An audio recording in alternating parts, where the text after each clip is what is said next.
ازيكم عاملين ايه؟ الشتا دخل والجو سقع ودلوقتي وصل ميعادنا مع حمص الشام. تعالوا نشوف مع بعض هنعمله ازاي النهاردة. هنا ده بيكون شكل حمص الشام، بجيبه من عند العطار او من اي سوبر ماركت زي ما تحبي. انا بحب اجيب حمص الشام البلدي، ما بحبش اجيب اللي هو بيبقى شكله كبير قوي، بس سواء ده او ده الاتنين ممكن تستعمليهم عادي، مفيش اي مشكلة.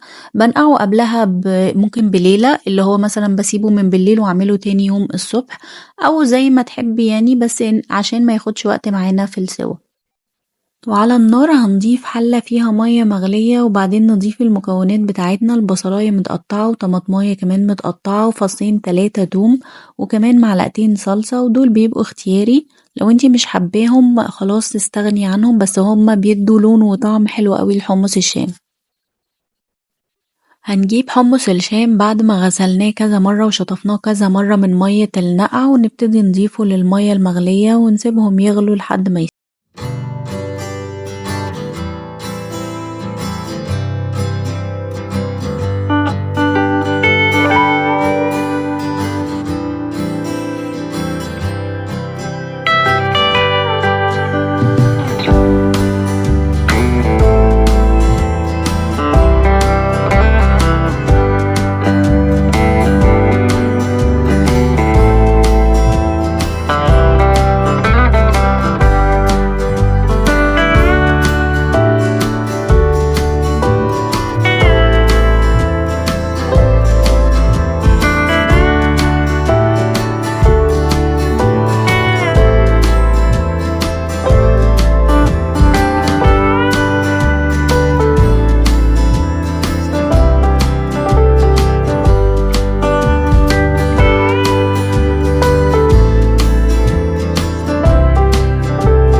كوبايات حمص الشام بتاعتنا النهاردة بتفكرنا دايما بخروجة الكورنيش كده بالليل في عز الشتاء والبرد وبتدفينا، وبتفكرنا دايما بكوبايات دي كانت أمهاتنا تعملها لنا في الشتاء واحنا بنذاكر.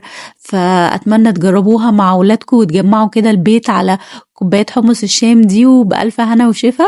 لو الفيديو عجبكم النهاردة متنسوش تعملوا لي لايك وكومنت واشتراك. هستنى تعليقاتكم، بحبكم، هتوحشوني.